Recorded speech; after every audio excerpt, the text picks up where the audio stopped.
What's up, guys, and welcome to episode 23 of Pay to Glory. Crazy that we're at episode 23. Before we jump into the video, though, guys, if you guys could leave a like down below, and if you haven't already, please subscribe to the channel. I greatly appreciate all your support on the channel. Also, any comments, comments that you guys have in terms of what you guys like to see. We're at episode 23, so I really want to know what you guys think. What do you think of the series so far? What do you guys want to see going forward? Do you want to see me use my main team? Do you want to see me play with, secondary teams? I've tried to make this about the casual FIFA fan. So I want to know what you guys want to see in terms of making it casual. This isn't just about competitive gameplay. It's about playing and having fun with Ultimate Team.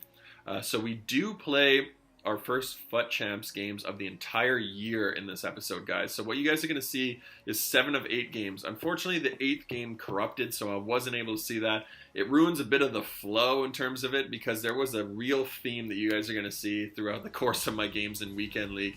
But it was just, unfortunately, something that I didn't catch. I really thought that game worked, but apparently it didn't. It just crashed, and it said it couldn't retrieve the information from that video. So unfortunate, but it is what it is. You guys are still going to see 7 games. So the first game that we came into here, the guy had a 3-4. Was it 3-4-2-1 team, something like that? So he had a very offensive team. Might have been a 3-4-3. My team right off the start, what I will say is they played very, very good in the first couple games. This game especially, it felt like one of those games where I've been on the other side of this so many times where you take a shot like that, it just bounces down to the guy and he just walks it in. But my team felt like it was the opposite. It felt like they were I couldn't do anything wrong. Everything I was touching was turning to gold. This guy wasn't the greatest player in the world. He wasn't the worst player, but obviously that formation, I'm not a massive fan at 3 at the back, but 3 at the back can be very overpowered if done properly. That's a perfect opportunity where I would have expected it to either fly in or the guy to have taken it down, but you guys can see, he's making a couple of mistakes here, some real critical ones. Probably should have finished it off, but the game was kind of cagey at the start. He had a couple opportunities, and then once I was able to break through, it was pretty much game over. I don't know what happened there. Lacazette with a terrible touch. Those are so frustrating when those happen, especially if it's in a really tight game, but I just felt really strong. I was just onslaughting this guy offensively. He was getting crossed up defensively. He couldn't really handle it. I think this was just more of a tactical thing. I don't think his formation was conducive to the way he played, but I don't know if he just didn't have a lot of aggression, but, custom tactics are so important in my opinion. I don't know why people disregard them. Me changing up my custom tactics was one of the biggest game changers for me this entire year. But you guys are going to see a lot of the finishes that I score with. Fortnite installed. Perfect. I can play Fortnite finally. So what you guys are seeing, obviously this is from last week's game, or gameplay, or last weekend, so I apologize for this being a little bit late. But what you guys are seeing is the finishes that I'm scoring with are all low driven for the most part. Almost all of it. It's one of the things that I really took from watching a lot of pros, is that they use the low driven in the area. So a good example is this. Again, another low driven, but I pretty much am going short on every corner. That's 2 different things. But the low driven shot just works so well. If it's not part of your repertoire, guys, add it into there, because honestly, when you're playing against guys this year, especially with the AI, the way it defends, and it clogs up the box and it creates all this what's the word I'm looking for? It's basically just fills up the box full of guys, full of defenders. It's just really, really claustrophobic in there. What you want to do is you just want to hit low driven and just kind of seize its way into the corner. So it's a little bit broken. It's a little bit of a cheat, but it's not a cheat, I guess. It's in the game, but it's very broken. Every once in a while, I'll go for just a power shot across goal. If low drivens are just pussyfooting, I'll just hammer a shot, especially late in the game. But those types of things happen. Valencia gets his first goal for the team, but almost everything that I'm scoring, guys, from the area is all low driven. If I'm running in on goal, it's low driven far posts, and they almost always work. It doesn't matter what the guy's weak foot is. Like Frank Rijkaard, I don't know what his shooting is, but it can't be great, and his low driven There's weak foot can't be like 5-star weak foot. I don't know what it is, but it's very average.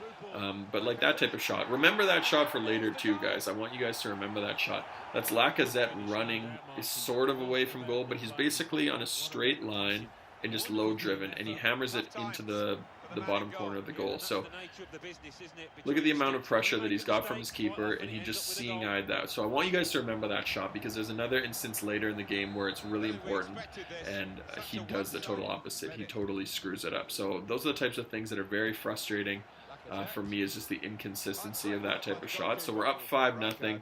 This guy was just resorting to long shots. He wasn't really creating a whole lot, but his team, you know, were just falling through the floor even further. And then Luka Modric gets the 6-1 there. Absolutely ferocious drive from him. Luka Modric has been very, very good. Is he as good as his card stats? I don't know. I don't know if he's worth the 1.3 million. You could probably get away with using the regular one. The regular one's probably not going to score that type of goal, unless you're playing against me, then he probably will score it.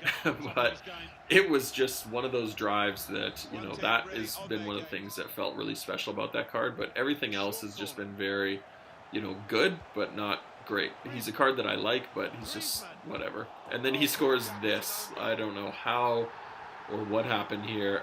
The fake shot, all his players bite. I low drive it across his keeper, but his keeper makes a, you know, diving foot stop, and then his Koscielny just slide tackles into the net. So that was pretty much this game summed up for this poor guy. He just, you know, he couldn't do anything. By the end of the game, he was just running out with his goalkeeper. He wasn't really doing anything important. He was just kind of being dumb about it. But, you know, when you're down 7-0, what are you going to do? I appreciate this guy staying till the end. He probably should have raged quit, but he stuck with it right till the end. So credit to him for doing that, getting his 500 coins or whatever it was. But a really good start, 7-0, and we go 1 up on our FUT champions run. So 872 coins. I didn't even realize I got that. So unfortunate for Ultimate Rejects. But, you know, you still have to get into Weekend League. It's not like they just hand Weekend League to everybody. You know, winning the daily knockouts is not that hard, but for some people, you know, it's challenging, especially if you've got, you know, a base team. You know, it's not the easiest thing to do all the time. So I give him credit for even making it, for participating in Weekend League, and hope, you know, best of luck to him. I hope he had better results than that one. So the second game we come into here, he's playing with a 4-3-1-2. This guy was a very interesting opponent. He has a very narrow formation, but he would take the ball and he would run it wide and try to sweat it across goal. You guys are going to see with his efforts, he didn't play towards the strengths of the formation, if that makes sense. Every time he got the ball off kickoff, it was just wide. He would send it wide and he would try to run down the wings, but like, he doesn't have wingers, so I don't really get why he was playing like that.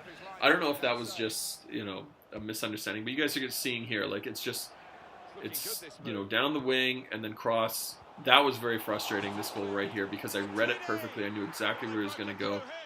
Got in the way of the defender, but they just did this, and then the ball, of course, bounces back to him, and he just drives it low in the corner and then does that stupid, idiotic celebration. So, you know, very annoying. But you guys are seeing, he's just going down the wing. Everything is down the wing. He should have tramped that. He probably would have been up 2-0. But, you know, unfortunately, he tries crossing it, and the cross doesn't end up working out. So I'm okay with that. I'm not going to complain about not going down 2-0.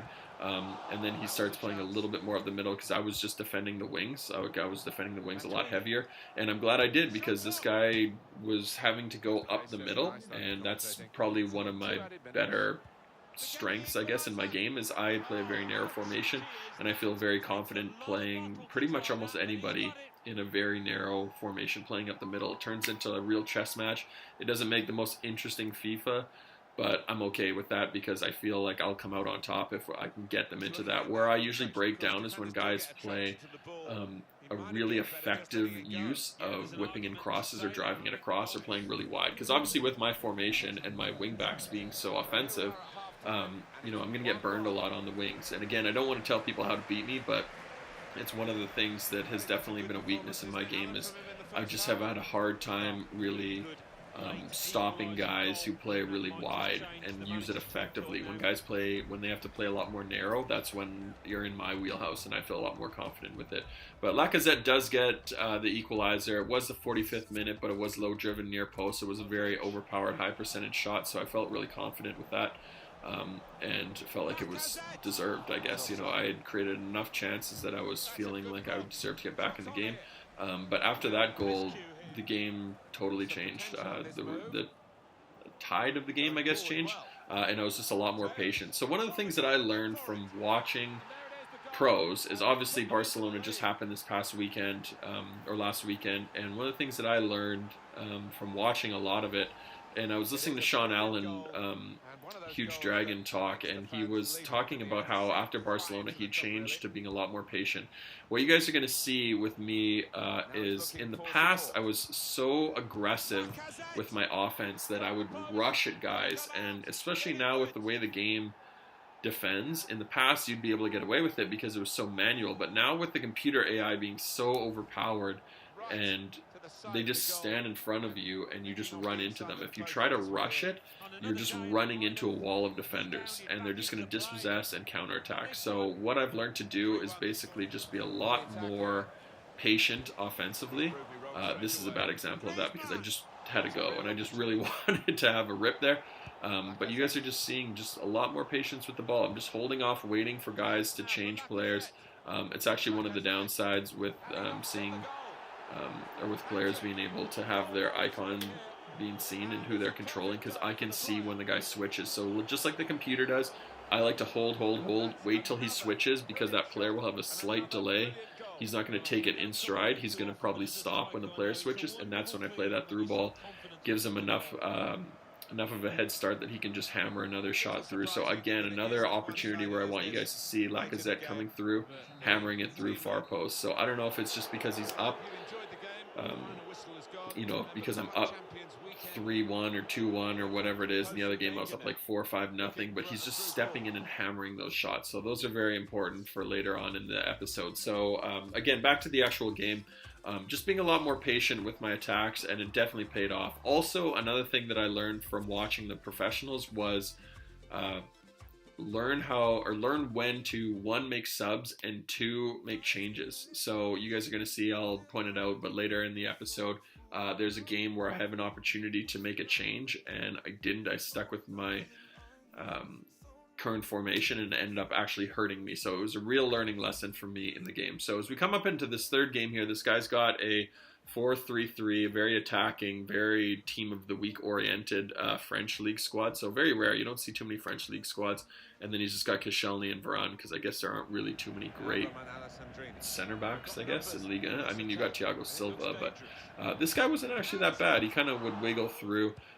He played like, this is a lot of like Latin players play like this. Like a lot of the Mexican players that I come up against, they're very kind of very speedy in their build-up play, and they just kind of rush at you and then they dribble at you. So I don't want to generally stereotype a certain percentage of people, but a lot of the players that I've played from Latin America, like, they are very dribble oriented and very aggressive offensively. So that's what this kind of felt like. This guy was very, very aggressive in terms of the way he would run. He would just run at you, a lot of skill moves, very aggressive. Having shots like that are probably not going to fly in, but I think at this point he was just trying to score kind of like skill goals, but unfortunately that was the wrong thing to do. I don't know what he was doing here defensively. I think that was just more of a custom tactics one, or if he was just playing defensive or whatever, but just watch his defender. His defender backs up and backs up and backs up, and he doesn't ever come and put the tackle in. Those are the ones that I get infuriated with when I'm on the defensive standpoint. But watch his other defender. So the fake shot here bites his guy, but watch his other defender. Instead of stepping up and just walking in and collecting the ball, he just backed up and backed up and backed up and let Luka Modric step forward into the 6-yard box and shoot. I don't know why he would ever do that. It's very frustrating. I felt bad for him. But then after that second goal, the guy just started scoring own goals. I have no idea why. He was very capable of getting back into the game, but I guess he got frustrated. And then I don't know if he was doing this because he was annoyed or if he was just trying to be nice and give me more skill points or what. But he ended up scoring 3 own goals, and then just rage quitting. So our first rage quit, I'll take it. I'm not going to complain about the win, but it was a little odd because it was only 2-0 down, and it was just unfortunate that he actually had allowed that second goal, because I think it was something that he could have got back into. He could have at least made a game of it. Deathman Kill You, great name, but you know, he probably had the opportunity to get back in the game, but it was just what it was. So my goal for this weekend or last weekend was just to get 5 wins. So we're at 3. A little foreshadowing there, I guess you would say. And then we head into this 4th game against this guy, Boca Juniors. As you guys are seeing, the games felt like they got harder and harder and harder every game. Because I believe what FUT Champs does is it takes your what you're on pace to win as. So it matches you up against other people. So at this point, I was probably on pace for 40-0 or whatever. But I don't know if it does that after 5 wins or if it just says like, hey, this is somebody else who's got as many games as you do, and they're also on pace for 50 wins or 40 wins, excuse me. But it's got to feel something like that because the games do start getting harder as you start playing on. As we play against this guy had a very, very decent team. He ended up making a change there. He took off Adrian as his keeper and ended up putting on Manuel Neuer. Neuer, decent keeper, but you know you haven't seen him in as many teams. Maybe just because he's just so overpriced, and there's also not that many Bundesliga teams. But I don't see Neuer that much this year. He doesn't feel like he's as overpowered as he was in the past. But maybe it's just because I haven't played against a lot of them. But we ended up going up 1-0 there with Antoine Griezmann. You know, Griezmann has really, really come into his own for me lately. So real credit to him. I've really enjoyed his card a lot more. If he gets another special card, I would consider getting it. At this point, though, I also saw that there was a potential player of the month, Sergio Aguero, though. So that is going to be very, very hard to not sell off a bunch of guys in order to get it because I really want Aguero. I don't know what I would do because my 3 most valuable players are players that I really don't want to leave the club in Modric, Mateus, and Maradona. Those are 3 guys that I'd really like to keep in the squad. But man, if there's a player of the month, Sergio Aguero, I might be very tempted to get that. So definitely a change that you guys might see if they announce that. So I don't necessarily want to have to sell everything else in my club, but I would consider selling quite a bit of stuff if it meant having all 4 of those guys in my squad. But this guy ends up making it 2-1, or at least I thought there. He got called offside. After I was up 2-0, though, he went really attacking. And I'll give this guy credit. He really changed the game around. I was expecting this to be a game where I would be able to really hold off my opponent, but he ends up making it 2-1 there. Really annoying in the sense that I thought Azpilicueta had a really good step on him, and I thought he was going to make that tackle, but just hammers it cross goal. It's another one of those kind of overpowered shots. I really should have done better there with Griezmann. But yeah, the cross goal, like far post shot, is just one of those ones that really is very overpowered. He was unlucky probably not to score there, but we head into halftime at 2-1. But the momentum was changing. You guys can see I don't know what he did that really changed it, because it didn't feel like he was having a huge flow of players moving forward, but it felt like I was coming up against a much better attacking player. He was just hitting shots, and it was causing a lot of issues for me, and he ends up getting another goal here, that low German shot into that far post.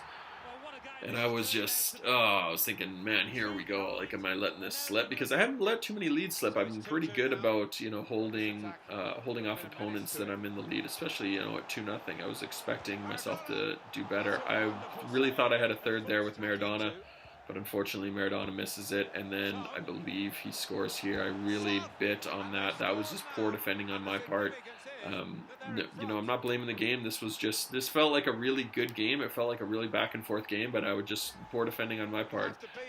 That pass came across. I slid tackled in the middle with Azpilicueta, really dumb slide tackle, and then he, made Antonio Valencia bite, and then Dembele came through here. I thought I had an opportunity there where I was going to score, but he pussyfoots it, and then Maradona wasn't able to get the long distance. But we head into the 90th minute.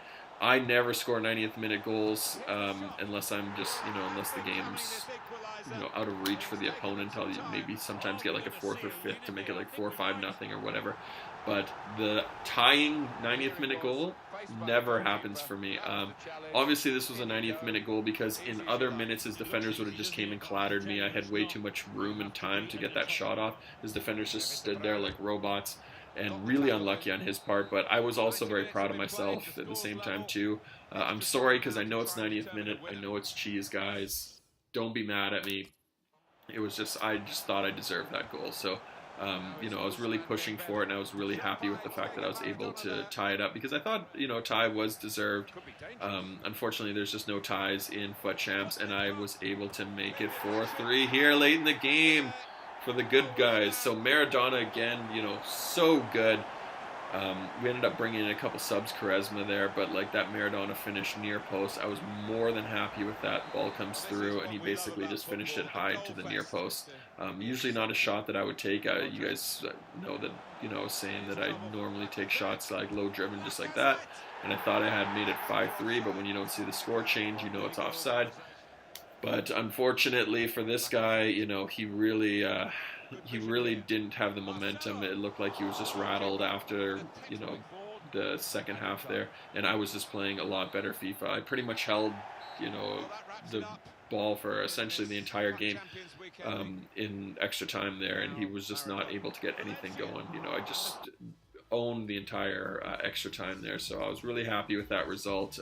Unfortunate for Zizo 85382, because he did probably deserve better. You know, he was a really good player. I give him a lot of credit for coming back and pulling it back from 2-0 down, but, you know, unlucky to let that 90th minute goal in, and then just, you know, I turned on the class in extra time. So I'm sorry for if that sounds really conceited, but that's what it was. You know, that was basically what happened. He just wasn't able to get the ball, and he was just really getting desperate in the later stages of extra time there. So we come into our fifth game. All I wanted to do was make it get 5 wins at some point. I didn't care if I lost 1 or 2 or whatever, but this was the turning point game. We came up against this guy. He had a really good Serie A team with some really overpowered players, and Herving Lozano in there, who's just mind-numbing. But this guy was a really good player. Like a lot of players, I forgot to mention that in almost every game that I've played, guys were changing formations and just, you know, at least from here on out.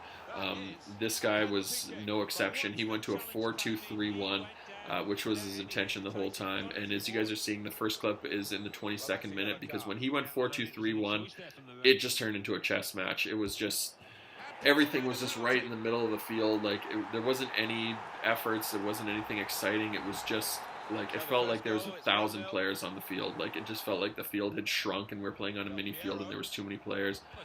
But again, this guy was just a really good opponent. One of the things that I really noticed with nice little play there, he probably deserved better because he actually had the wherewithal to pull it back from the keeper. But as you guys are seeing here, this guy was just a good opponent. Like, he controlled the ball really well. None of the highlights are mine, I don't think, in terms of offense. Excuse me.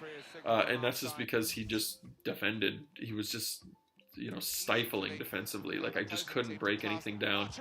He was very patient with the ball.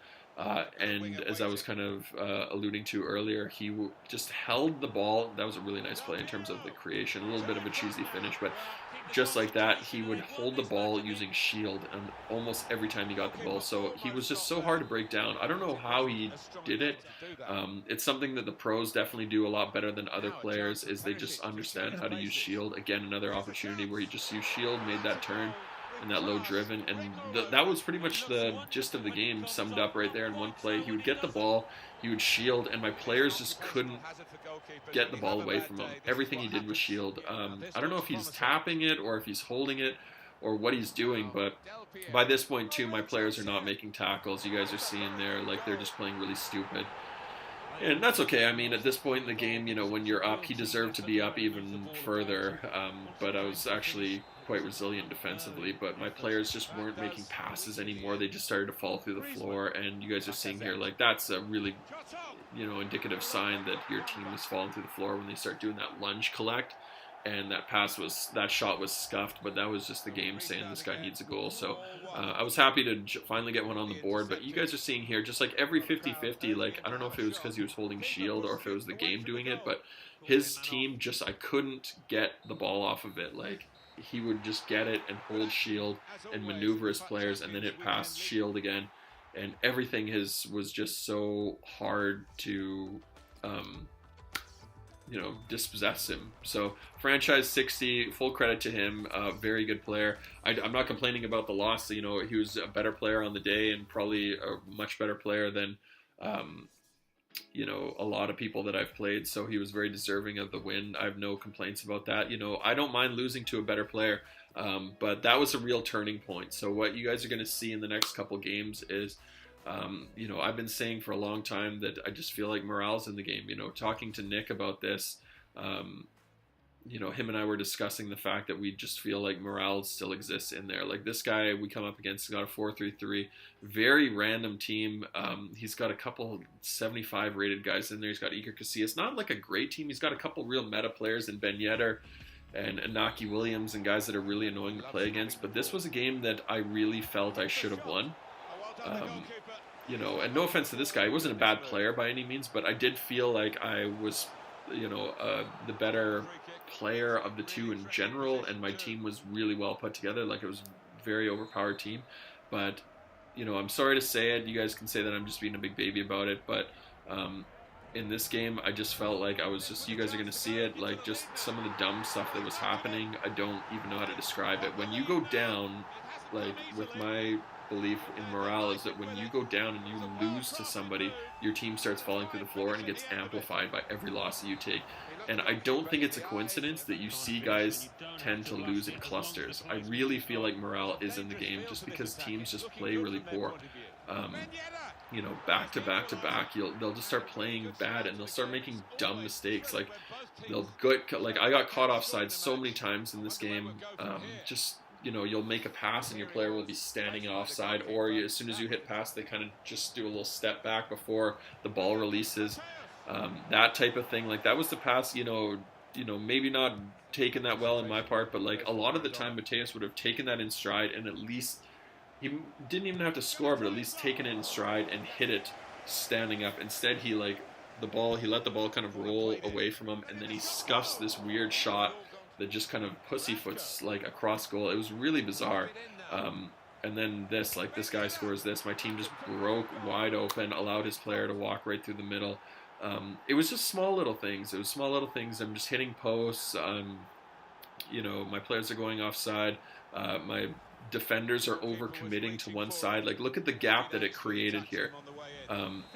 Frank Rijkaard didn't track the run on the players, and all my defenders ran, all my midfielders stayed back, so it created a huge gap.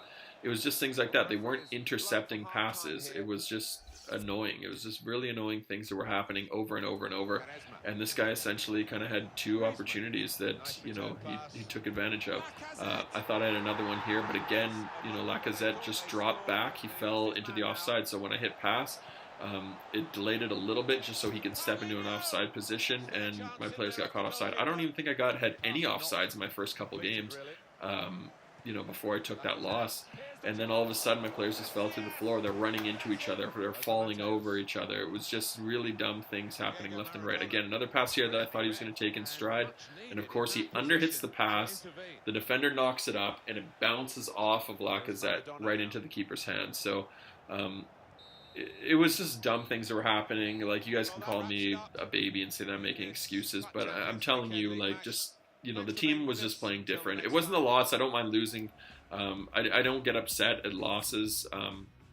It's just more how you lose. It's the fact that you feel like you're fighting the game as well as the player.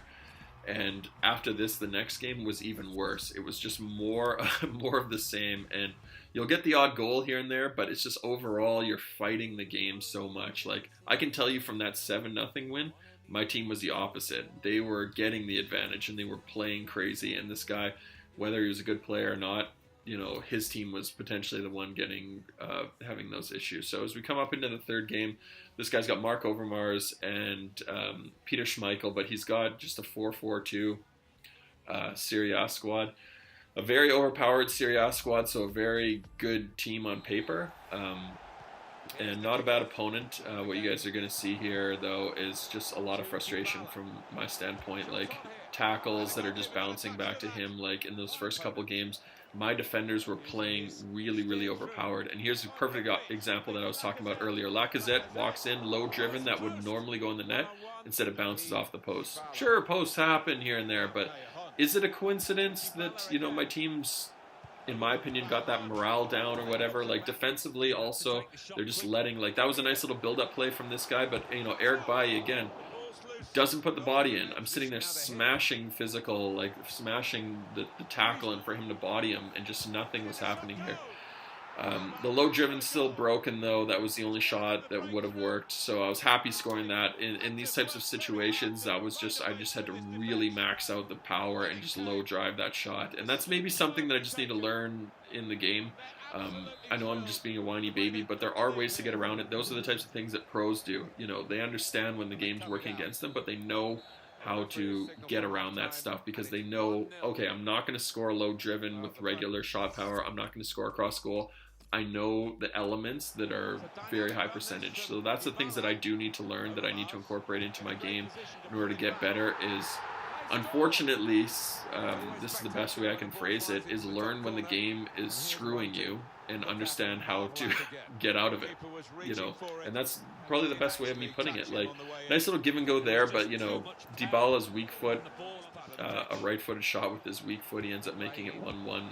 Another nice build-up play. I was thankful that Courtois was able to bail me out. Courtois has been a really good keeper, regardless of what people say. Unlucky there, puts the cross in, running away from goal, but, you know, thought he would have had it anyway. Luka Modric then takes that long-range shot, and it was kind of like a cagey battle in the midfield, but some nice little build-up play from him here. But, like, my players are not making any interceptions. Poor defending there, pulled his player out, smart on his part to identify it, and then Mark Overmars, a nice little slip shot. So, credit for him to score that goal. That was just poor defending from me. In general, though, I would have expected some of my players to at least make an interception there, but, you know, I'm not going to complain against that one. And then again, the low-driven shot. You know, I wasn't having any momentum going my way, so I knew that I just had to max out that low-driven shot. And if I was going to score, it was going to be that. You have to really put a lot of power on that shot. And thankfully, I found the back of the net. So real learning for me that if the game's screwing you, that low-driven, overpowered shot, that's very important. So we go 2-2 into extra time. And this is when, you know, the game is probably the best examples of me showing the game is really screwing me. So Mark Overmars here. Actually, that's not the effort. Unlucky on his part for hitting the crossbar there. You know, I don't really know what to say here, but, you know, this was just the effort that I was expecting to fly in one of these opportunities. Some real nice stops from Courtois. But if you guys finally see his goal, I think it's this one. Callejon cuts across the middle. This pass to Mark Overmars. I thought Bailly had him bodied here, but Mark Overmars, who, you guys tell me what his weak foot is, but I'm sorry, weak foot across goal. But look at Eric Bailly, literally shoving him. Like, I was abusing the tackle button, like the physical button, and he just smashes it across goal. Pussy-footed shot there, and then that, I don't know what the hell is happening there. Like, if that's not me getting AIDS, I don't know what is. And then another opportunity, as Piliqueta is not going to score, but so I pass right in the middle, and then a toe poke stop that hits the post. But that first one that just, like, hit the crossbar, I was like, you know, I don't know what to say. Like, if that's not an example of, you know, getting screwed, like, I don't know what is. Like, he was right in front of goal, and he smashes it straight up against the crossbar, like, it's just that type of stuff that was happening. So what I ended up doing was, you know, I know that I'm sounding like a baby here, but, like, honestly, like, this trend is going to continue if I don't go, because morale, like I'm saying, is in the game. It's still in there. Like, regardless of what you guys want to say, whether that was just bad luck, like, I don't think it's a coincidence that I'm losing these in clusters to guys that are just as good as any of the players I played in the first 4 games. They're not better. They're not worse. They're just as good.